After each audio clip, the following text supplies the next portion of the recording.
और मिथ्यात्वादिक का स्वरूप, अन्य मतों का स्वरूप, जैन मतावलंबियों का स्वरूप, जैन मतावलंबियों में भी जो भेद आदिक हैं, निश्चय व्यवहार आदिक, उन सब का स्वरूप, फिर 8वें अध्याय के 8वें अधिकार के अंदर शास्त्र आदिक में जो चारों अनुयोग है, उन सब का अच्छी तरह से स्वरूप स्पष्ट किया।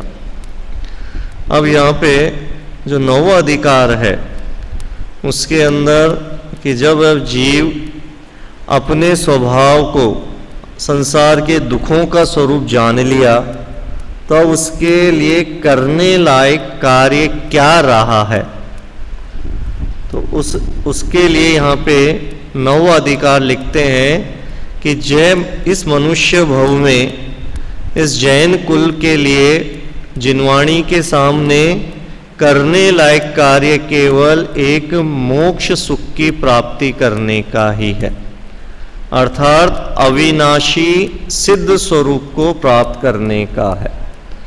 अब वह कैसा है वह स्वरूप और कैसे प्रकट हो, उसको यहाँ पर 9वें अधिकार में लिखा। इसके मंगलाचरण रूप पहले दोहा लिखते हैं, हम दोहा को पढ़ते हुए फिर आगे समझते हैं।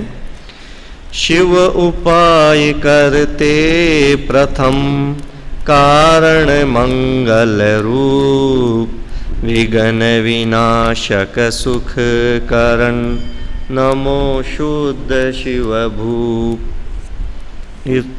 शिव उपाय करते प्रथम कारण मंगल रूप, कि कैसा है ये मेरा स्वभाव, कि जो मेरा स्वभाव है, शुद्धात्मा रूपी स्वभाव है, वह मंगल रूप है।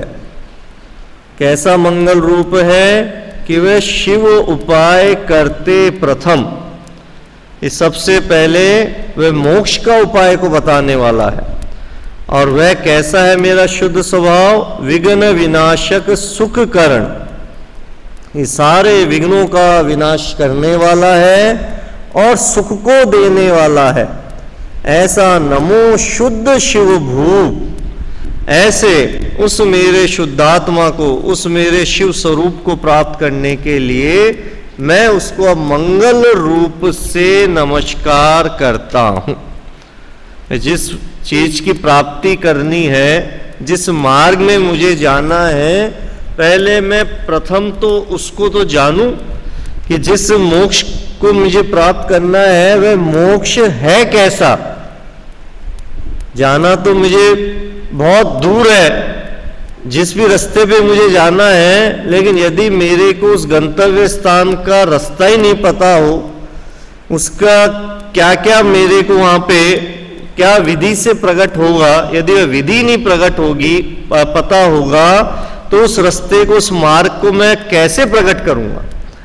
तो इसलिए यहाँ पे प्रथम मंगलाचरण रूप से वह मोक्ष कैसा है कि बोले वह सुख को देने वाला है, सारे मेरे विघ्नों को हरने वाला है, सारा मंगल देने वाला है। मतलब जिसकी प्राप्ति कैसी है कि जिसकी प्राप्ति मेरे को अनंत आनंद देने वाली, अनंत शांति देने वाली है। मतलब जिसका स्वरूप इतना उत्तम होगा, जिसकी प्रकटता से मेरे को सुख मिलने वाला होगा, तो मैं अब उसके लिए प्रयत्नशील हो जाऊं। तो ऐसा मैं मंगल स्वरूप, वह मेरा मोक्ष कैसा है, उसको यहाँ पे नमस्कार किया। यहाँ अर्थ बताते हैं कि अब मोक्ष मार्ग का स्वरूप कहते हैं।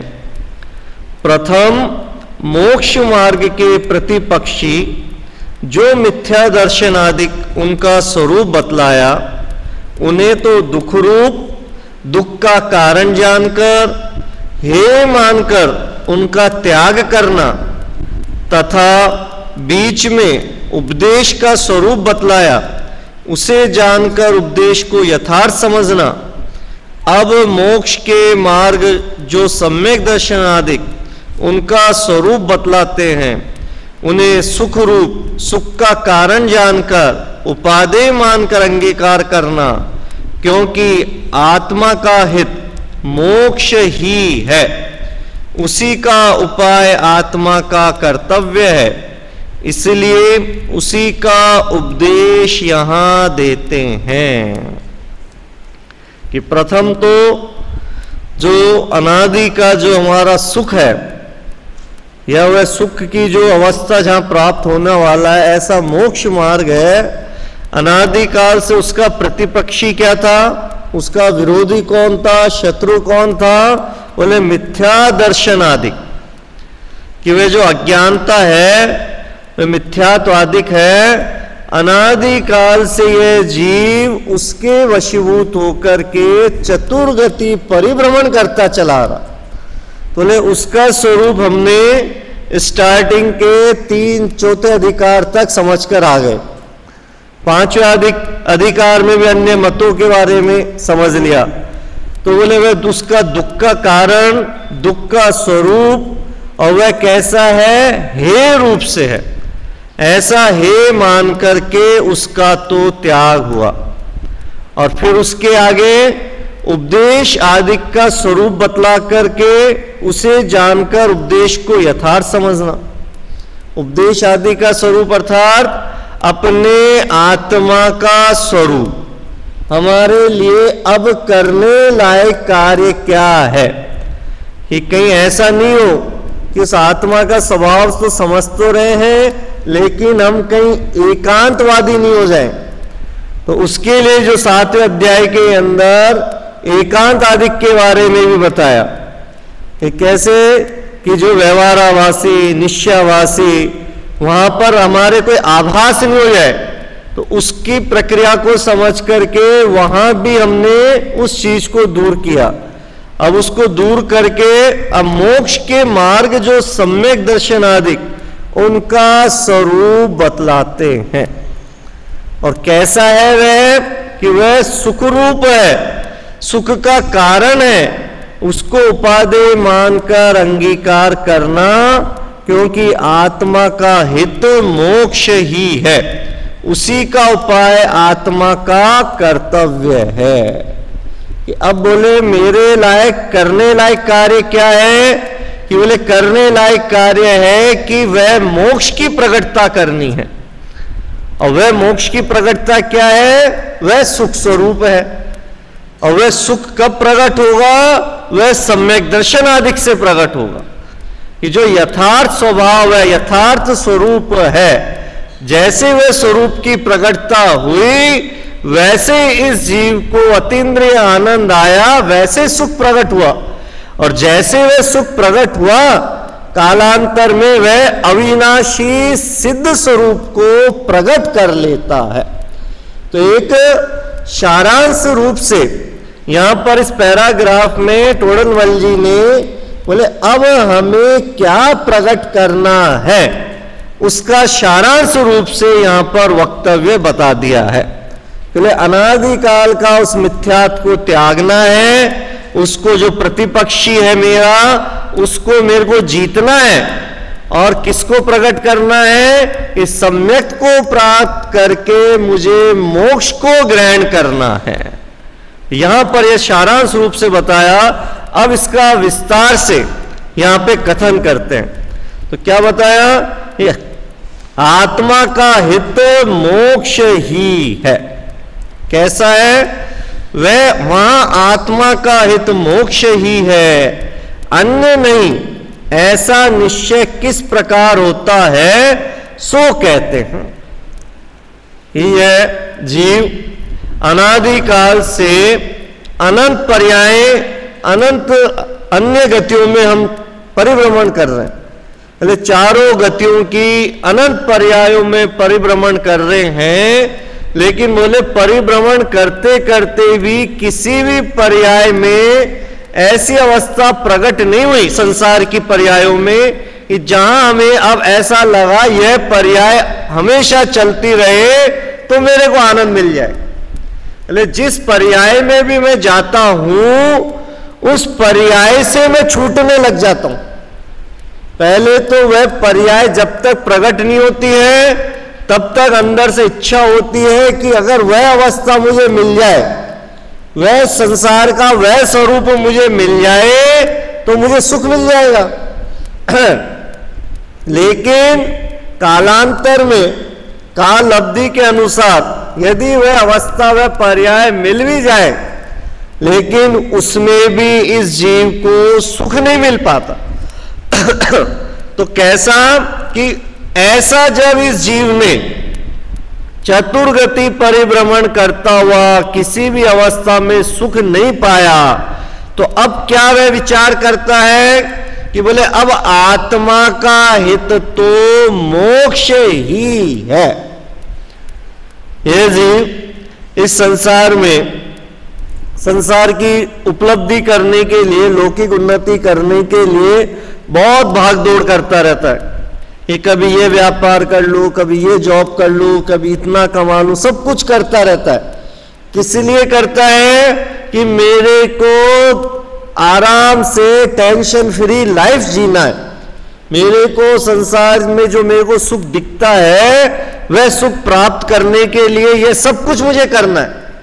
तो बोले वह सब कुछ करने के लिए वह अपनी सारी वर्तमान की उम्र लगा देता है, लेकिन लगाने के बाद भी अंत में फिर क्या निष्कर्ष पे पहुंचता है कि मैंने बचपन से जब मेरे पास कुछ नहीं था तब मैंने कमाने के लिए बहुत कुछ किया, तब मैंने खाना पीना छोड़ा, सोना छोड़ा, वह दिन रात भागता रहा, और जब कमा करके बहुत पैसा प्राप्त कर लिया अब मेरी बोले शरीर की अवस्था ऐसी हो चुकी है कि उम्र ढल चुकी है, या शरीर में इतने रोग हो चुके हैं कि जो रुपया पैसा है तो बहुत पुण्य के उदय से, लेकिन अब मैं उसको भोग नहीं पा रहा हूं। तो वह क्या निर्णय पे आता है, चलो व्यर्थ में ही मैंने अपना सारा समय इस संसार के बढ़ाने में ही लगा दिया। तो ऐसे यहां पे टोडरमल जी हमारे को समझा रहे हैं, यह जीव अनादिकाल से सारी गतियों में परिभ्रमण करता रहा, सारी पर्यायों में जाया, एक एक अवस्था को देख ली कि जब ये नरक गति में था तो वह नरक गति में इतना दुखी हो रहा था, तब विचार कर रहा था कि हे भगवान मेरे को इस अवस्था से निकाल दो, चाहे आप मेरे को त्रियंच में भेज दो, लेकिन मेरे को नरक के दुख नहीं सहन करने। अब उदय से वह त्रियंच गति का जीव बन गया। अब जब त्रियंच गति का जीव बना तो वहां पे भी त्रियंच गति की आकुलता चालू हो गई कि बार बहन भूख प्यास सारे दुख वहां उसको मिलने लग गए। बोले हे भगवान ऐसी अवस्था, इतना दुख मेरे को, आप मेरे को मनुष्य गति के जीव मेरे को सुखी नजर आते हैं, मेरे को मनुष्य बना दो। अब पुण्य के उदय से यदि हम मनुष्य बन गए तो मनुष्य बनने तो यहाँ पे रोज सुबह शाम कमाना दमाना, रहने की आकुलता, संसार के संयोगों की आकुलता, तो इतनी आकुलता दिखती रहती है। तो विचार आता है कि देवता कितने सुखी है, वहां पे कुछ नहीं करना पड़ता है, केवल घूमो फिरो, कभी नंदीश्वर जाओ, कभी कौन से वन में जाओ, कभी कहाँ जाओ, कभी समोसन में जाओ, कुछ कमाना दमाना नहीं है। बोले भगवान मेरे को देवगति मिल जाए। अब पुण्य के उदय से यदि हमारे को देव अवस्था मिल जाती है तो वहां पहुंच गए, तो वहां पर भी फिर हमारे को मानसिक आकुलता चालू होने लग गई कि मेरे इससे ज्यादा मेरे बड़े देव ज्यादा सुखी हैं, मेरे को तो उनके अनुसार चलना पड़ता है। कभी यहाँ जाना चाहूं, कभी मैं नंदीश्वर द्वीप जाना भी चाहूं तो बड़ा देव कहता है नहीं आज तुम्हारे को ये काम करना है, आज वहां जाना है। कभी मैं नंदनवन घूमने जाना चाहूं तो वहां देखता हूं कि वहां पे मैं जिसलिए घूमने जाना चाह रहा हूं वहां व्यवस्था नहीं दिखती। तो सारी गतियों में, सारी पर्यायों में एक एक अवस्था परिभ्रमण करता हुआ भी कहीं पर इस जीव को सुख नहीं मिलता। तब यहाँ पे टोडरमल जी लिखते हैं कि भैया इस आत्मा का हित क्या है, वह तो मोक्ष ही है। क्यों कि ऐसा निश्चय किस प्रकार होता है, सो कहते हैं कि केवल बोले पढ़ने से या सुनने से मत मानो कि बोले जिनवाणी में लिखा हुआ है कि आत्मा का हित मोक्ष है इसलिए मोक्ष ही है। बोले जब तक यह इसका निश्चय अंदर के श्रद्धांत से नहीं होगा, अपने खुद के मति से व्यवस्थित होकर के नहीं होगा, तो यह जीव उस मार्ग में लगेगा नहीं। भाई वही है, वो तो जो 7वें अध्याय के अंदर लिख दिया, पहले वर्णन कर दिया कि ये जीव कुलाभासी जैन भी हो जाता है। तो वहां पर भी कैसा विचरण करता है कि भैया मैं जैन कुल में पैदा हो चुका हूं, तो मुझे जिन आज्ञा माननी चाहिए, जिन आज्ञा मानने के लिए क्या करना है कि मुझे अष्टमूल गुणों का पालन करना है, जैन मंदिर जाना है, स्वाध्याय आदि करना है, बाहर के भक्ष का त्याग करना है। तो ये तो क्या है, ये तो परंपरा से हमने कर रहे हैं, ये कोई हमारी उपलब्धि नहीं है वर्तमान की। वो तो हम जैन कुल में पैदा हुए हैं तो हमारे को संस्कार यही मिले हुए। अगर हम किसी और अन्य जाति में उत्पन्न होते तो हमारे को, वो जो व्यक्ति जिस धर्म में उत्पन्न होता है तो वह अपने धर्म को खराब करना बताता है। आज कोई मुसलमान पैदा हुआ, कोई सिख पैदा हुआ, तो सिख क्या बोलेगा, मुस्लिम क्या बोलेगा, ईसाई क्या बोलेगा कि भाई जो मेरा धर्म है वही सबसे उत्तम है। वो नाटक देखा था ना महात्मा के महात्मा, उसके अंदर महात्मा वो जो गांधी जी जब कंफ्यूज हो रहे थे कि बोले भैया हिंदू धर्म के अंदर तो छुआछूत की बीमारी है और अब मैं कौन सा धर्म अपनाऊं, तो जिसका केस लड़ रहे थे अब्दुल्ला, वो क्या कह रहे थे कि भैया जो हमारे कुरान के अंदर बताया है कि छुआछूत आदि सब पाखंड है, तो तुम इसको मानो। और जिसके विरुद्ध लड़ रहे थे वह ईसाई, वह क्या कह रहा था, मेरे बाइबल में भी यही बताया कि प्रत्येक मानव बराबर है, हर एक दूसरे को जीने का अधिकार है। तो हर व्यक्ति हर धर्म के अंदर अपनी गुणवत्ता ही बताता है। तो ऐसे ही हम क्या हुए कि हम जैन कुल में पैदा हो गए। अब जैन कुल में पैदा हो गए तो हम पढ़ेंगे क्या, ये जिनवानी तो पढ़ेंगे हम, भाई हमारे को ना तो कुरान पढ़ने को मिलेगा ना बाइबल पढ़ने को मिलेगी।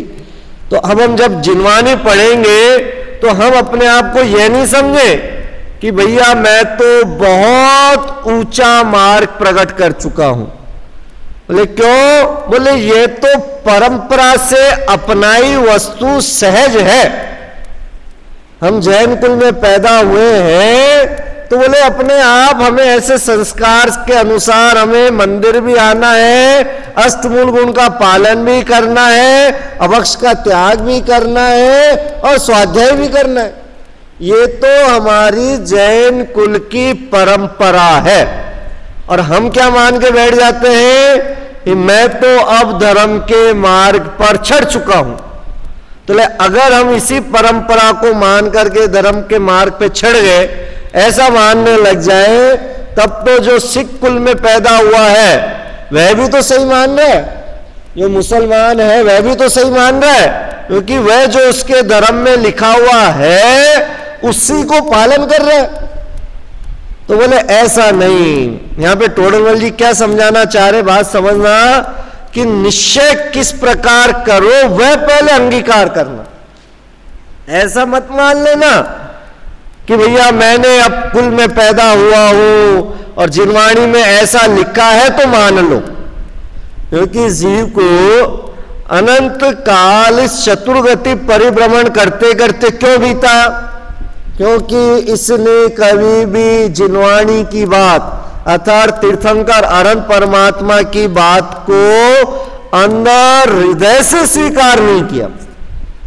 उसने पढ़ा समझा सब कुछ किया, लेकिन कहां से स्वीकार करता है कि केवल कानों से स्वीकार करता है कि श्रवण इंद्री में मैंने जो पढ़ लिया, क्षोपशम से जो मुझे याद हो गया, बोले बस मैं अपने आप को समझता हूं कि मैं धर्म के मार्ग पे लग गया हूं। लेकिन यहां पे टोडरमल जी समझाना चाह रहे हैं कि भैया तेरे को यदि सुख प्राप्त करना है, यदि वास्तव में सुख प्राप्त करना है, तो तू पहले उसका यथार्थ निश्चय कर कि वह सुख किस चीज में, क्या वह सुख जो जिनवाणी माता बता रही है उसके अंदर है, या जो वस्तु में मैंने आज तक जिन संयोगों में सुख की कल्पना कर रखी थी क्या उनमें सुख है। तो जब ऐसा ये जीव यथार्थ अंदर से निश्चय करता है, जिसे जिनवाणी की भाषा में कहा जाता है कि श्रद्धा करता है, तब उस जीव को वास्तव में सम्यक की प्रकटता हो जाती है। वह प्रकटता क्यों नहीं होती है? कि इस जीव को यथार्थ में वह श्रद्धा नहीं है। श्रद्धा कहां नजर आती है? कि जैसे श्रद्धा का मतलब कि उसके ऊपर अड़िग हो जाना। श्रद्धा का मतलब कि कोई आपको सपने में उठा करके भी पूछ ले कि बताओ इसका क्या उत्तर है।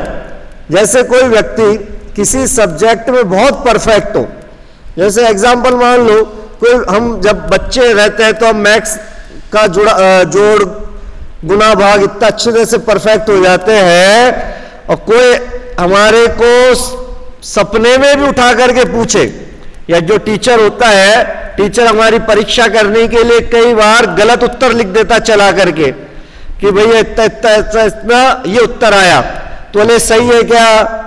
तो जिस बच्चे को कैलकुलेशन और अंदर से श्रद्धा होती है, चाहे वह टीचर कितना ही उसको परफेक्ट दिख रहा हो, तब भी क्या कहता है? नहीं, आपने गलत लिखा है।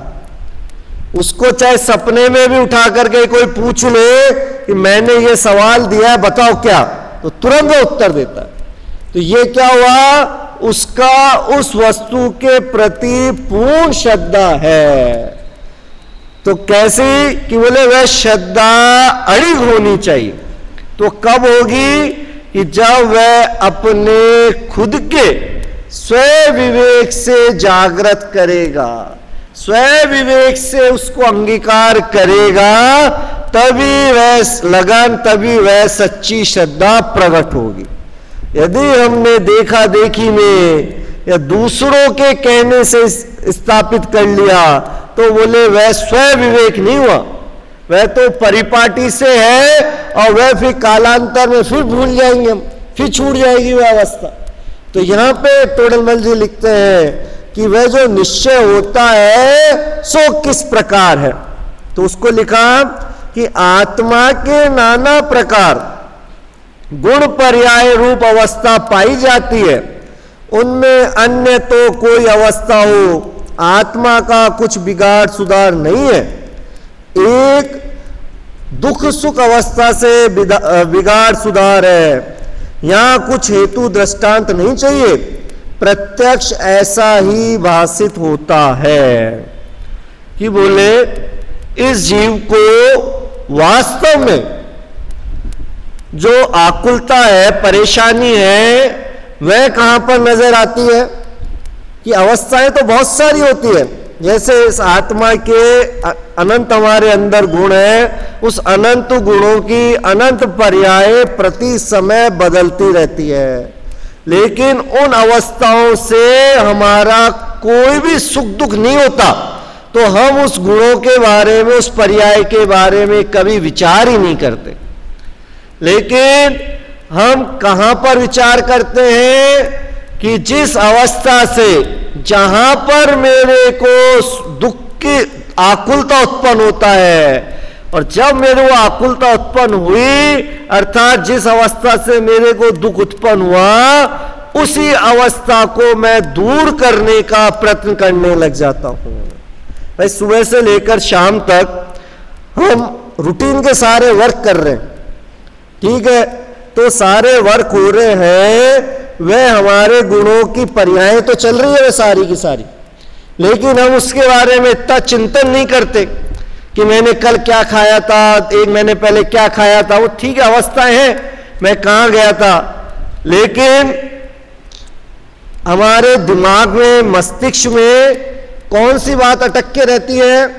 कि जिसके कारण से मेरे को दुख होता है। कैसा दुख? मान लो कि 15-20 दिन पहले कोई हादसा हो गया हमारे साथ, अब वो हादसा हो गया, कोई एक्सीडेंट हो गया, तो वो 15-20 दिन पहले का एक्सीडेंट या कोई रोग वो हमारे को अभी भी क्यों याद आ रहा है? क्योंकि अभी भी वह वैसा का वैसा दुख बना हुआ है। बाकी की और अवस्था याद नहीं आती हमारे को, 15-20 दिन में इतनी घटनाएं घटी हमारे साथ, लेकिन वो घटनाएं क्यों याद नहीं आ रही? क्योंकि वह हमारा कुछ सुधार बिगाड़ नहीं हो उस चीजों से। तो टोडरमल जी क्या बताना चाह रहे हैं? बोले बहुत सारी अवस्थाएं चलती रहती है, लेकिन उससे आत्मा का कुछ भी सुधार बिगाड़ नहीं होता है, तो उसके बारे में हम कुछ भी चिंतन नहीं करते।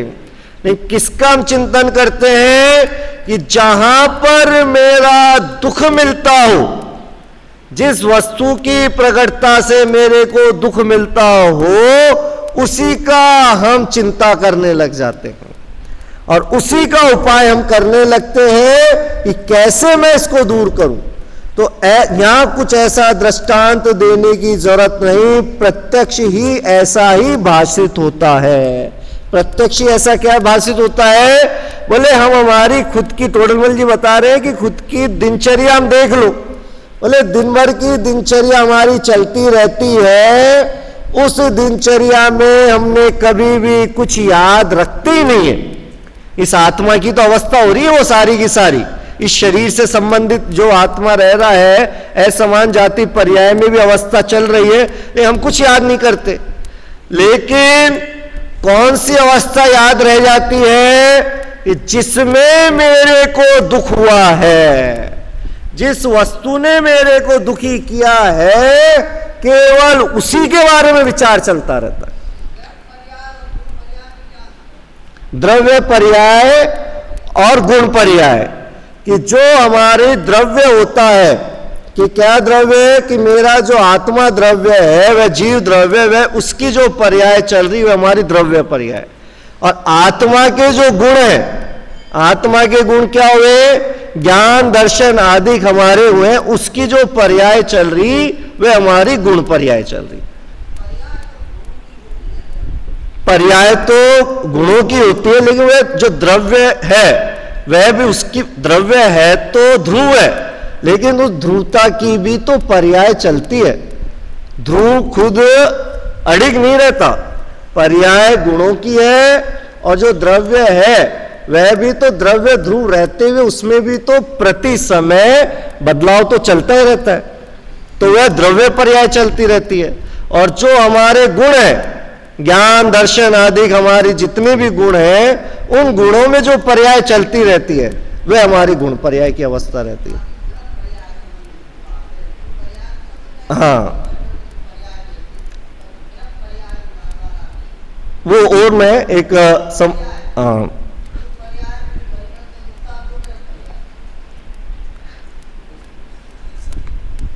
हाँ, तो क्या बात कि इस जीव को चिंतन, इसका विकल्प कहां जाता है? कि जहां पर मेरे को जिस अवस्था से दुख प्रतिभासित होता है, उस दुख को दूर करने का विचार ही इसका चलता रहता है। तो बोले अब वो क्या है?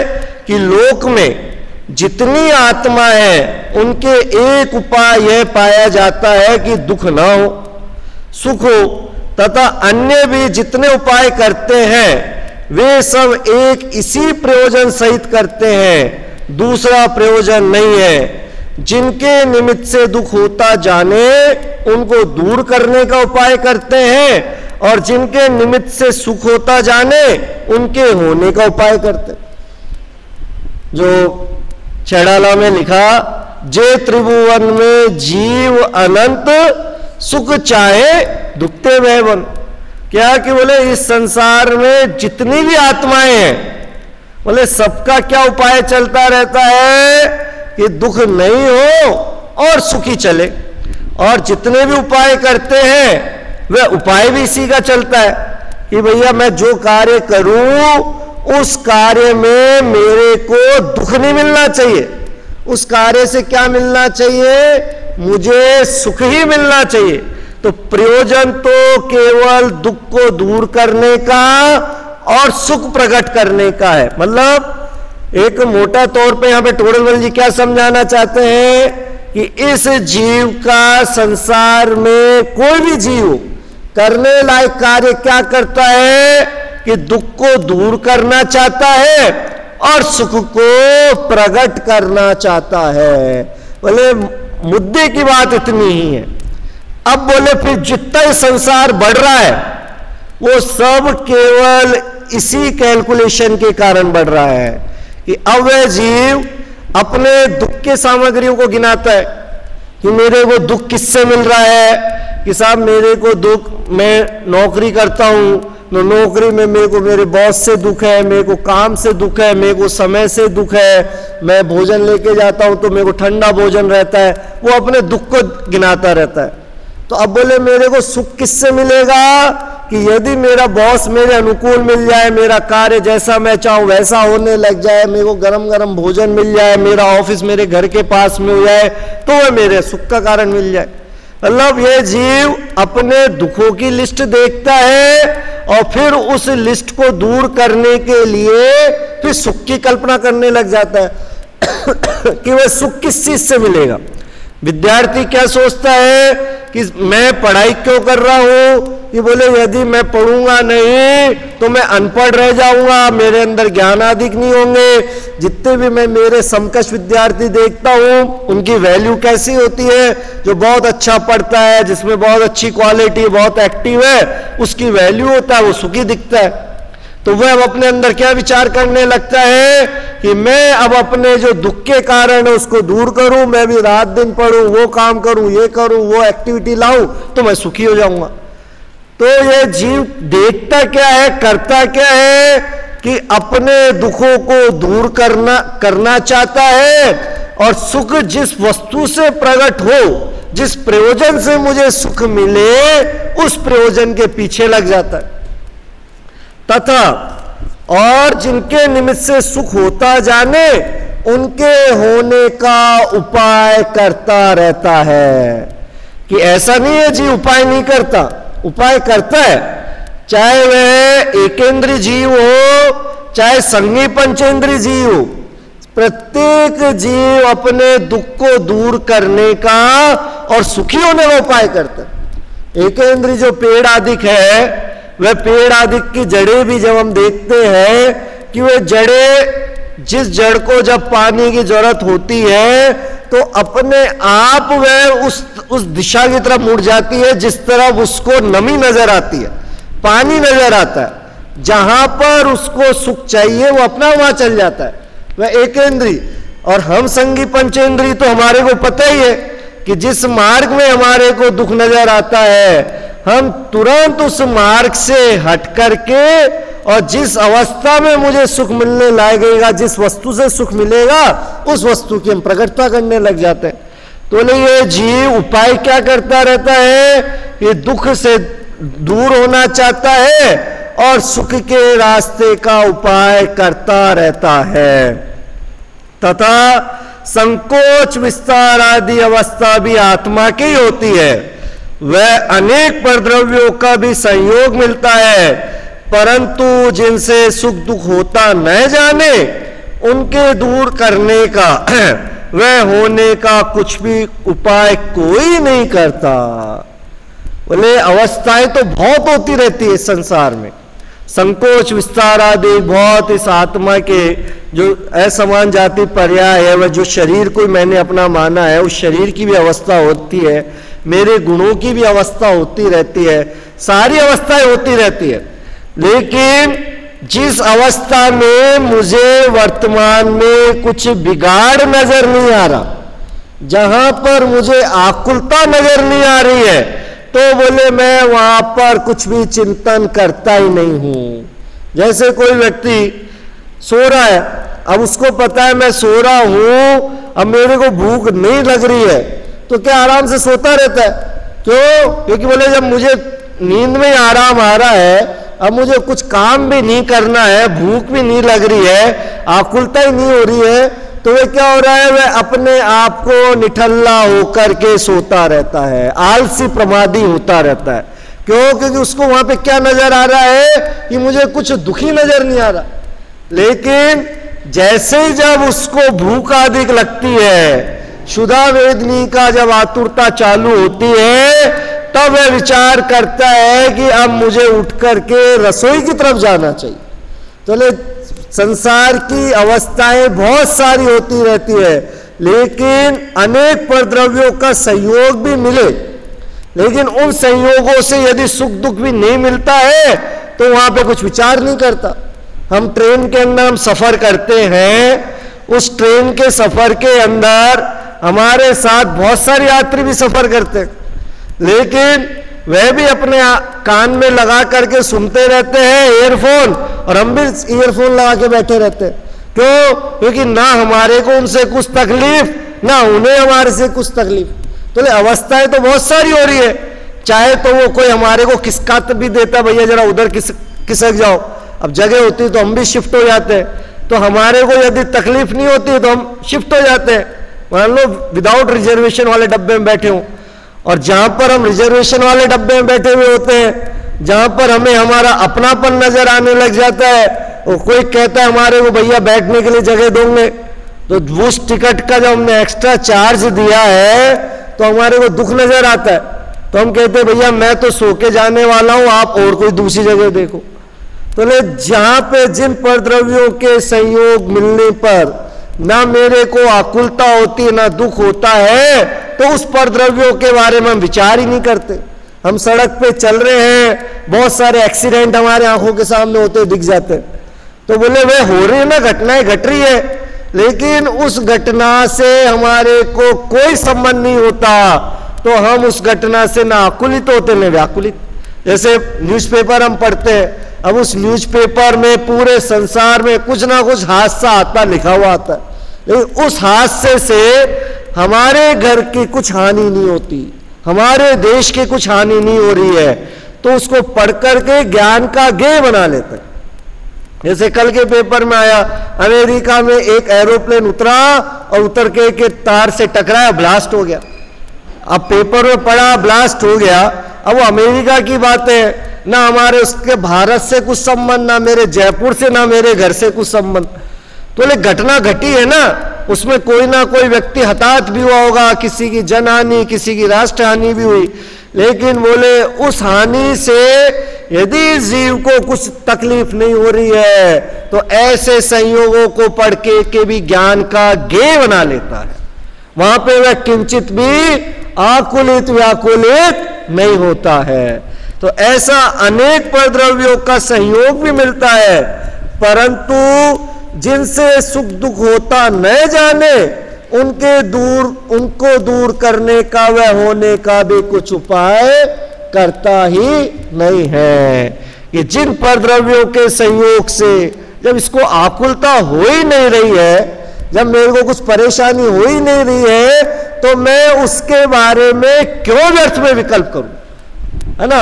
अब वो तो संसार के बहुत ज्यादा ऐसे व्यर्थ के आकुलित वाले जीव होते हैं जिसे हम लोग फिर पागल की श्रेणी में डाल देते हैं, कि जो लोग खामाखा दुखी होते हैं, जिसको 30 अध्याय में टोडरमल जी ने भी लिखा है कि इस संसार के कई जीव ऐसे भी दुखी हो जाते हैं जिनको उस चीज से अपना पर्सनल व्यक्तिगत कोई अहित नहीं होता, लेकिन फिर भी जबरदस्ती के दुखी हो रहे हैं।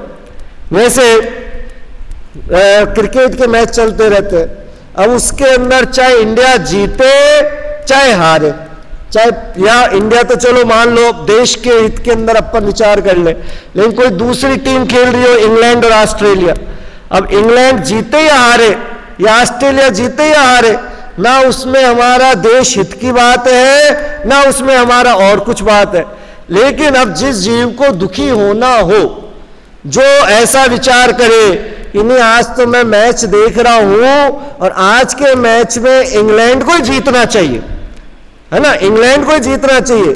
अब उसने अपने मन के अंदर ये धारणा बना के बैठ गया कि इंग्लैंड को ही जीतना चाहिए, और वह इंग्लैंड हार गई, तो वह इतना दुखी हो जाता है कि ना उसको खाना भाता है, ना नींद आती है, और व्यर्थ के अंदर ही विचार करता रहता है उसने ऐसा खराब क्यों खेला। तो ऐसे जो खामाखा दुखी होते हैं, हम उस जीव को कहते हैं भैया यह डिप्रेशन का शिकार है, यह व्यर्थ में ही पागल हो रहा है। तो यहां पे टोडरमल जी बता रहे हैं कि जिस अवस्था से इस जीव को कोई सुधार बिगाड़ नहीं होता है, वह अवस्था वह संयोग हमारे साथ घटित भी होते हैं, लेकिन फिर भी यह जीव उसके बारे में किंचित मात्र भी विचार नहीं करता है। तो बोले किसके बारे में विचार करता है, किसका उपाय करता है, उसके बारे में यहां पर चर्चा बताए हुए आत्मा संबंधित है, हमारे द्रव्य संबंधित है, तो उसको अपन यहां पर कल विस्तार से लेते हैं। 8:15 से 9 का टाइम, इसलिए आप लोग भी